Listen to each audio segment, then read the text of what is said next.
आता 1 वाजले ना, आता मी उठले आणि आता आजच्या मॅचची हायलाईट्स बघतो. आज रनिंगला नाही गेलो कारण की संडे होता.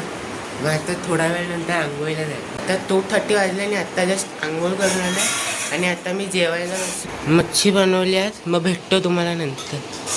तर गाईस आता जस्ट 3 वाजले आणि आता माझं जेवण झालं आणि मग आता मी थोड्या वेळ मोबाईल बघेन, मग भेटतो तुम्हाला. तर गाईस आता 5:30 वाजले आणि आता मी खाली वॉकिंगसाठी आले. 5 किलोमीटर वॉकिंग करणार कारण की 10,000 स्टेप्स कंप्लीट करायचे.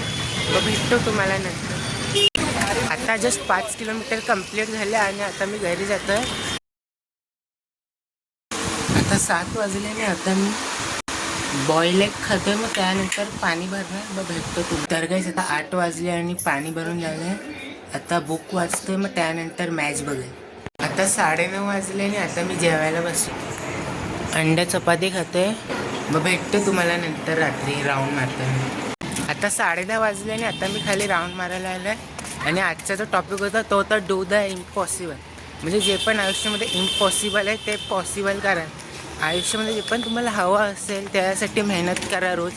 आणि तेच होतं सगळं. आणि काय नाही, तुमची ॲबिलिटीवरती जरा काम करा. तुमचे स्ट्रेंथ काय त्याच्यावरती लक्ष द्या. तेच होतं. आणि ते जे पण आयुष्यामध्ये असं वाटतं की नाही होणार ते करूनच दाखवा. आणि आजचे 13,000 स्टेप्स कंप्लीट झाले. आणि मग भेटतो तुम्हाला त्या नवीन ब्लॉगमध्ये. Thank you so much for watching.